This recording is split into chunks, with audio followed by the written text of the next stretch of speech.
Paris. Chaque jour, des centaines de milliers de voitures roulent. Et parmi elles, des milliers de taxis. Au hasard des rues, chacun d'eux abrite des êtres et des visages différents, des existences diverses. Un soir à Pigalle,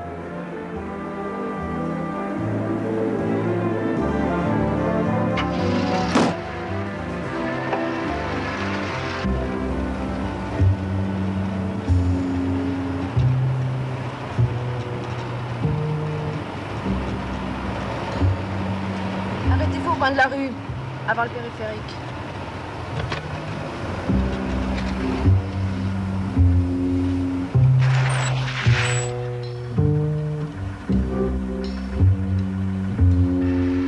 Maurice Berthaud avant le cimetière.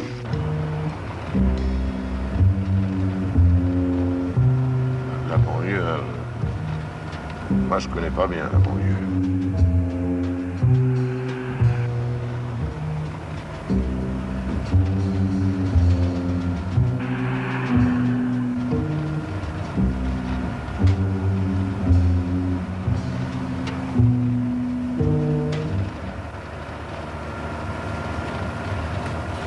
Prenez la petite rue à droite.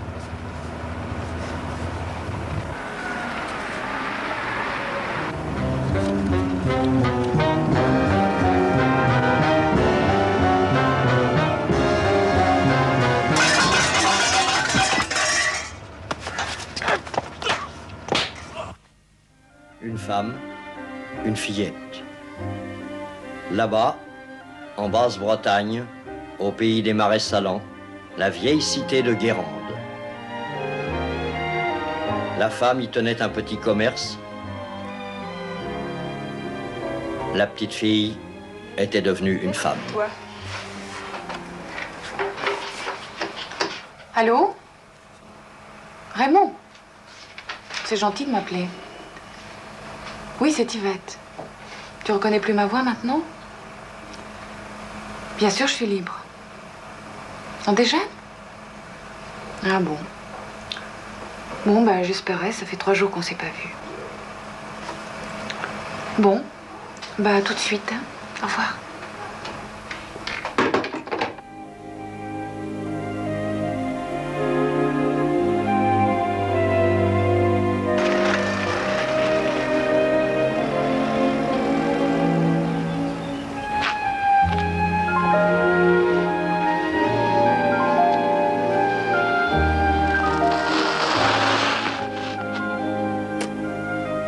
Bonjour.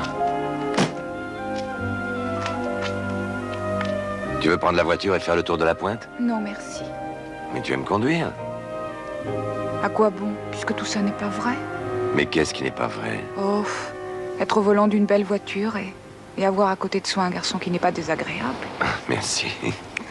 Tout à l'heure, je vais retrouver mon vélomoteur, ma mère et ma petite vie. Alors, je suis peut-être injuste, Raymond, mais j'en ai assez.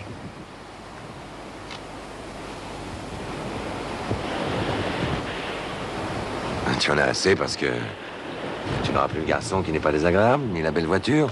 Oh, la voiture, je m'en fiche. Ça m'amuse de conduire, mais je n'ai pas le sens de la propriété, tu le sais bien. Quant à toi, tu es libre, et ça, tu le sais aussi. Tout ça n'est pas nouveau. Bah, justement. Oh, je ne te fais pas de scène, Raymond, mais vraiment, j'en ai assez qu'on se voit à la sauvette, comme si j'étais... Ah, tu connais les gens. Mon père... Oui, mais je me connais aussi. Et un de ces jours, on ne se verra plus. Et je crois que ça vaudra mieux pour toi et pour moi aussi. Écoute-moi. Je voudrais pas qu'on se dise au revoir comme ça. Tu ne m'aimes plus? C'est parce que je t'aime que je te dis tout ça.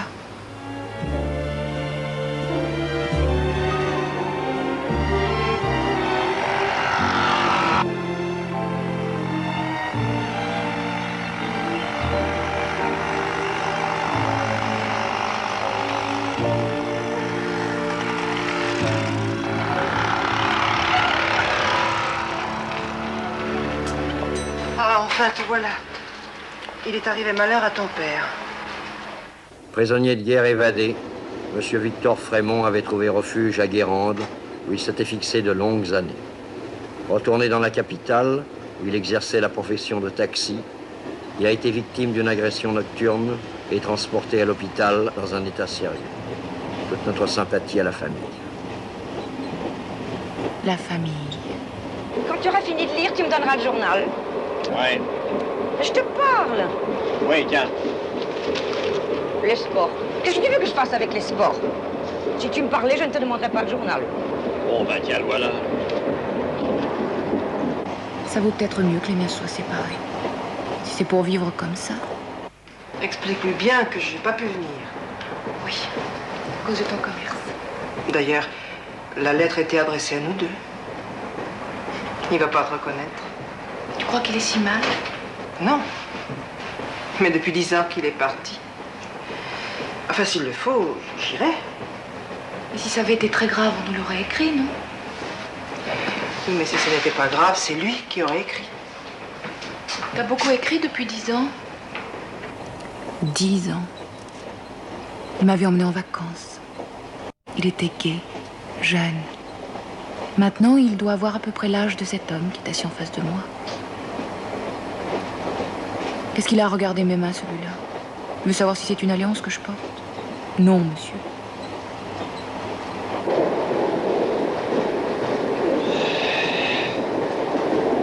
Ah, vivement Paris.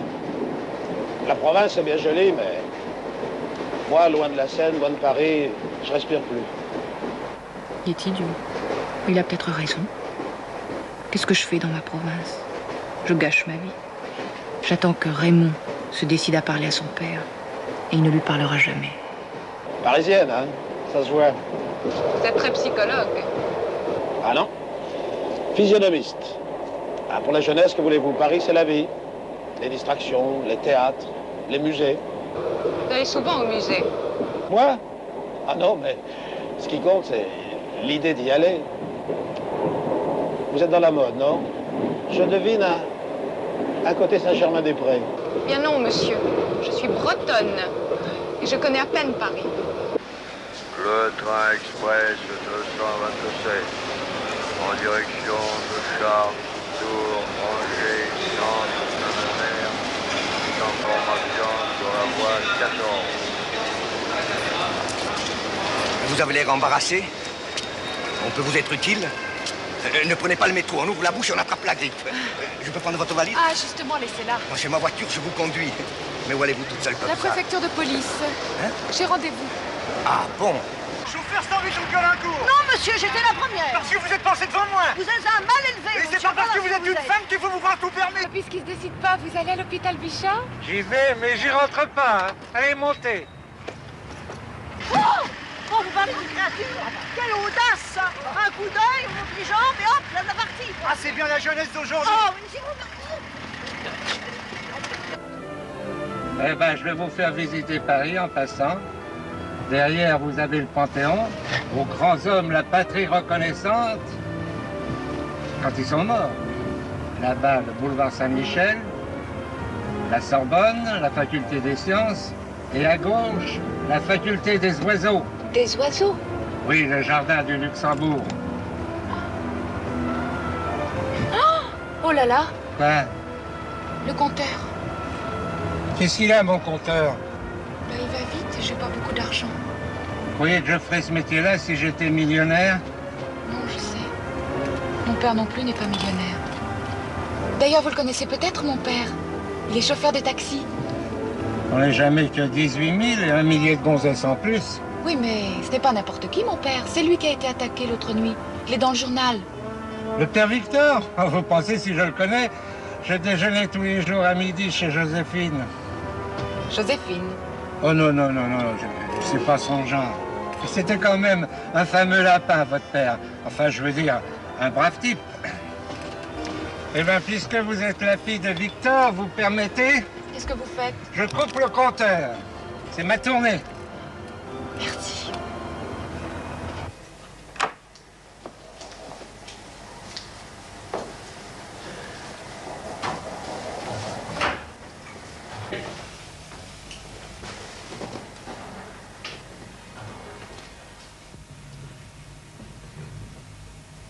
Tu me reconnais pas?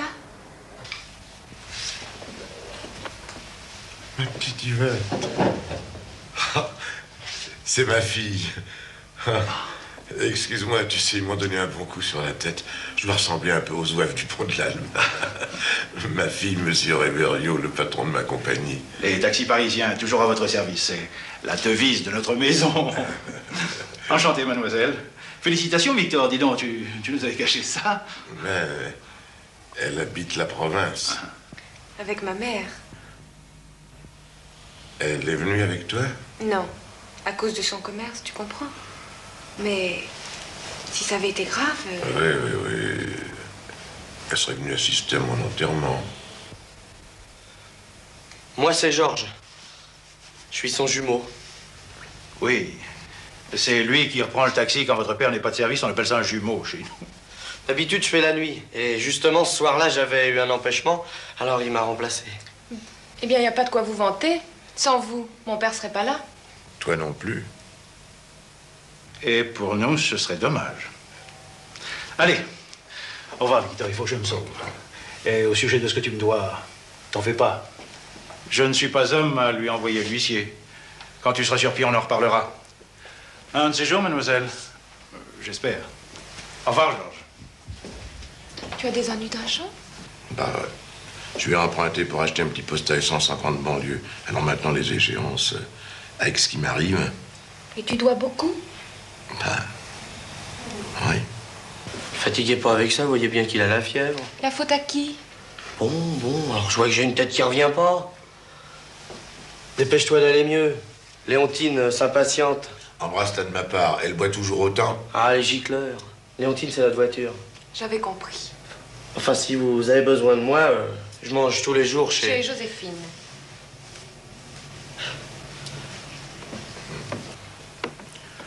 Faut le connaître, tu sais, c'est un bon copain, c'est presque un fils. À défaut d'une fille. Tu sais que t'es devenue très belle. C'est tout juste si je t'aurais reconnu. Il y a longtemps que tu m'avais pas vue. Oui. Allô, c'est l'heure. Excusez-moi. C'est ma fille. Elle est pas charmante? Elle tient debout. Excusez-moi, mademoiselle, ce n'est pas pour vous faire un compliment, mais n'écoutez pas, vous. C'est un charmeur, votre papa. Quand on est soigné par la main des grâces. Écoutez ça. Eh bien, la main des grâces va venir vous refaire votre pansement tout à l'heure. Ouais. Maman m'a donné une lettre pour toi. Oui. Puis un gâteau. Alors moi, je voulais t'apporter des fleurs et quelque chose qui te fasse plaisir, mais je savais pas de quoi tu avais envie. Avant que tu arrives, je savais pas très bien. Maintenant, je le sais. C'était que tu viennes. Ah, il a la manière. Toujours le mot pour plaire aux femmes. Dans la maison, tout le monde l'aime bien, votre père. Toujours gai, serviable. Au moment des vacances qu'on peut pas trouver de taxi, c'est lui qui conduit les locataires à la gare. Si je vous disais, mon médecin m'interdit de parler. Oh, je suis navrée, mais mon père m'a dit tu vas pas faire des frais à l'hôtel, tu habiteras chez moi. Oh, mais il a raison. Vous entendrez très bien toutes les deux. Toutes les deux? Avec Madame Rémy. Mais c'est pas du tout ce que vous croyez. On dit toujours Madame Rémy parce qu'elle porte la culotte, mais il y a Monsieur Rémy, pour des gens très convenables. Hein. Avec la vie actuelle, ils ont pris un locataire. Hein. Entrez. Vous voyez, c'est indépendant. Là, la chambre de votre père, la cuisine, et par là, la salle à manger. Ah oui. À cette heure-là, ils ne sont pas là. Madame Rémy est à son cours. Elle est professeure? De diction. Ce sont d'anciens artistes. Monsieur Rémy lui accorde les pianos. Il est aveugle? Oh non, le pauvre homme. Je vous laisse les clés. J'ai ma lessive sur le feu. Hé, hey, qui c'est? C'est la fille de Monsieur Victor. Elle arrive de province. Ah, j'ai cru que c'était Mademoiselle Maïté qui revenait. Mademoiselle Maïté, pensez-vous? Elle se fiche pas mal de lui. Depuis un an, elle n'a pas donné de nouvelles. Et puis maintenant qu'il est dans le pétrin, sa famille est assez bonne pour s'occuper de lui. Eh oui, les hommes, c'est comme ça.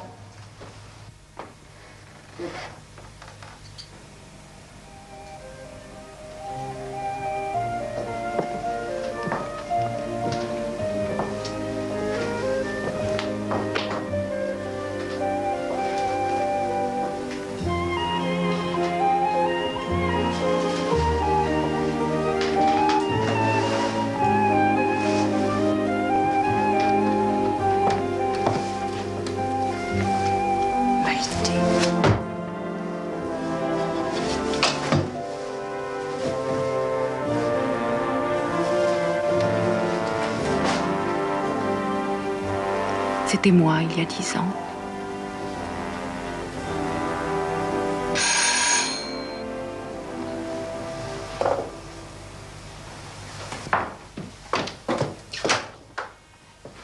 Bonjour. Bonjour. Claude, je vous rapporte le radiateur, votre père me l'avait donné pour que je le répare. Vous êtes électricien? Ah, pas du tout, moi je suis étudiant, j'habite la chambre au-dessus. Comment il va, votre père? Bien, enfin, vous savez. Oh, bah ça s'arrangera. C'est un chic type, votre père. C'est par lui que j'ai eu ma chambre. Parce que moi aussi, je viens de province. Ah, mais parce que vous savez aussi que je viens de province. Eh ben oui, la concierge. Ah, vous savez, à Paris, au début, c'est un peu difficile, hein. Personne ne parle à personne. On dirait pas, hein? Oui, mais les gens sont très chacun pour soi, isolés, aliénés. Chacun dans leur microcosme. Mais moi, je trouve tout le monde très gentil, au contraire. Ah bon? Oui. Ah, merci. Enfin, si vous aviez besoin de quelque chose, un jour, communication directe, vous tapez au plafond et par l'escalier, chambre numéro 13. Mais je ne suis pas superstitieuse. Au revoir.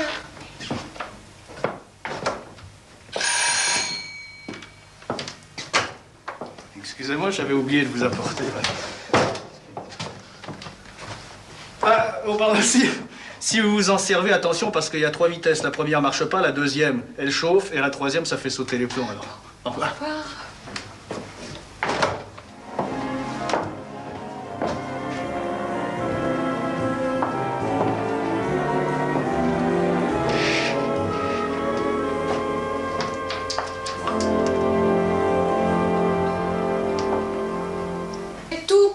Madame Rémy. Alors, ça, c'est son armoire. Ça, c'est la vôtre. La vaisselle est en commun. Ça, c'est son torchon. Ça, c'est le vôtre. Mais aujourd'hui, c'est notre café que vous boirez. Alors, j'offrirai le sucre. Rien du tout. Tout est déjà prêt. Le lait, le beurre, les tartines. Allez vous asseoir. Mais monsieur Rémy ne mange que du pain grillé. Oh, excusez-moi, je ne savais pas. Oh, je vous en prie, mademoiselle Frémont. Appelez-moi Yvette. Yvette, c'est charmant. Ça me rappelle une nouvelle de Maupassant. Un délicieux personnage. Une jeune fille délicate, un peu triste. Ça finit très mal. Mais Gabriel, c'est intelligent de dire ça. C'est idiot, je reconnais. Oui, mais tu ferais mieux de t'occuper de ton grille-pain, vois-tu? Mon mari est merveilleux. Il a un don pour les inventions. Mais la mise au point ne l'intéresse pas. C'est l'idée qui compte. Voyez-vous, j'utilise l'énergie thermique. À une certaine température, le pain saute de lui-même. Oui, par terre et on marche dessus. Parce que ce n'est pas encore au point.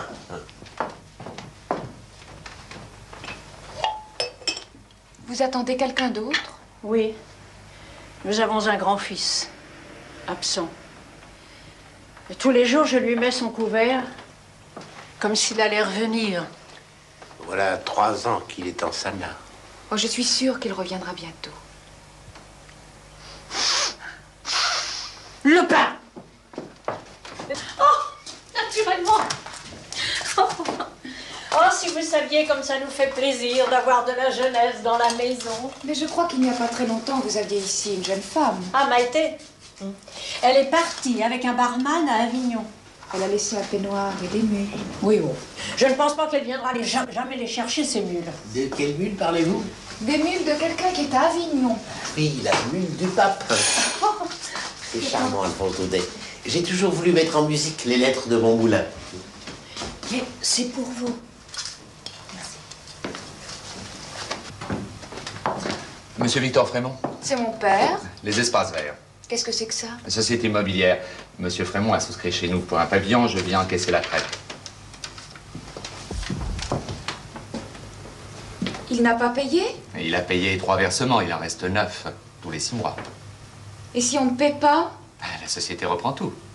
Mais c'est pas juste. Oh, ça, ma petite. Bon, alors vous payez ou vous ne payez pas? Mais mon père a eu un accident, monsieur. Mais ça, j'en entends comme ça tous les jours. Mais vous ne croyez tout de même pas qu'on le fait exprès, Moi, non? je ne crois rien, mademoiselle. Écoutez, laissez-moi ce papier, je verrai. Non, c'est défendu. Je ramène ça à la compagnie. Vous expliquerez avec. Mademoiselle.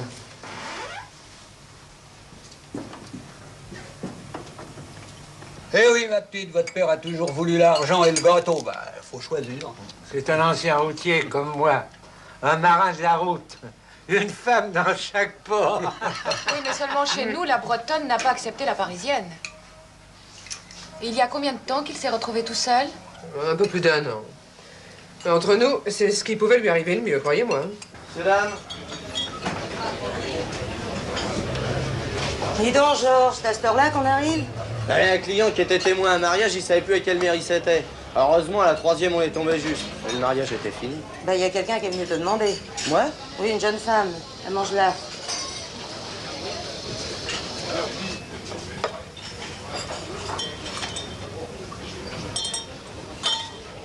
Pour gagner sa vie, bah, je sais pas, il faudrait faire au moins 200 km par jour. En moyenne, hein. 70 000 par an. Hein. Et puis charger 10 000 personnes sur lesquelles il y en a au moins 5 000 qui sont de mauvaise humeur. Ça vous fait donner par mois au moins 20 000 coups de frein, ce qui vous fait user 2 paires de semelles à l'année. Ah non, 3. 3 si tu veux. Et on ne parle pas des nerfs. Hein.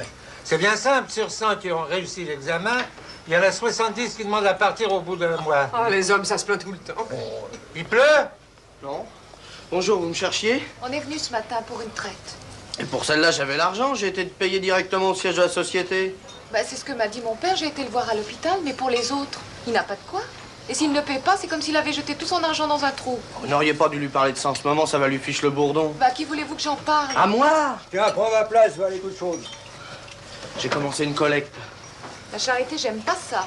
La solidarité, ça s'appelle. Un mot que les femmes comprennent pas. Oh, que vous dites, hein? Oh. Oui, bah, pour moi, une dette, c'est terrible. Qu'est-ce que je peux faire? Rien. D'ailleurs, Victor, c'est un homme seul. Il a fait des bêtises et il le sait. Il serait pas fier à l'idée que sa famille se décarcasse pour lui. En tout cas, sa famille n'a pas l'intention de le laisser tomber. Elle n'a pas besoin de vos conseils. Et pour ce qui est de l'argent, je connais quelqu'un, moi, qui le dépannera. Oh, si vous avez des relations dans la finance... Mademoiselle, vous avez votre téléphone avec la province. À la cabine. Décrochez. Merci. Je regrette. C'est moi qui regrette de t'avoir demandé de venir. De toute façon, il fallait que je monte à Paris chercher une voiture pour un client. Mais c'est vraiment très délicat de demander ça à mon père en ce moment. Les affaires vont pas tellement bien. L'automobile, tu sais. Oui, je sais. Mais qu'est-ce que tu ferais, toi, à ma place, si ton père avait des ennuis? C'est pas du tout la même chose. Je ne sais pas. J'ai bien pensé à trouver du travail ici, mais quoi? Mais tu vas pas rester ici. Et ton job là-bas? Mon travail, on se passera très bien de moi, tu sais. Et moi? Tu crois que je me passerai de toi? C'est vrai ce que tu dis? Tu le sais bien. Et ta mère, tu vas pas la laisser toute seule. Et réfléchis, Yvette. Ton père s'est pas tellement occupé de toi, et puis il n'est pas tout seul, il a ses amis. Oui, tu as raison. À la bonne heure. Allez, ce soir, on va se changer les idées. Garçon. Et puis, on va essayer d'aller bien dîner et d'aller au théâtre. Dites-moi combien je vous dois, et puis, soyez gentil de m'appeler un taxi. À cette heure-là, j'évite le Châtelet. C'est drôle pour une femme de faire ce métier-là. Pourquoi? Je ne sais pas, être à la disposition des gens comme ça. On est toujours à la disposition de quelqu'un, tu sais. Toi aussi. De ton père. Il y a longtemps que vous faites ce métier-là, madame? Ça fait 3 ans maintenant. Et ça vous plaît? Beaucoup. Pour une femme, c'est l'indépendance. Et avec les clients, vous n'avez pas trop de difficultés? Les pires sont les femmes. Pour les hommes, je suis pas assez jolie, alors je risque rien. Et qu'est-ce que vous faisiez avant? Je dépendais d'un homme. Mais maintenant, je gagne plus que lui, alors il la boucle. À quoi penses-tu tout de suite? À une idée. Comme ça.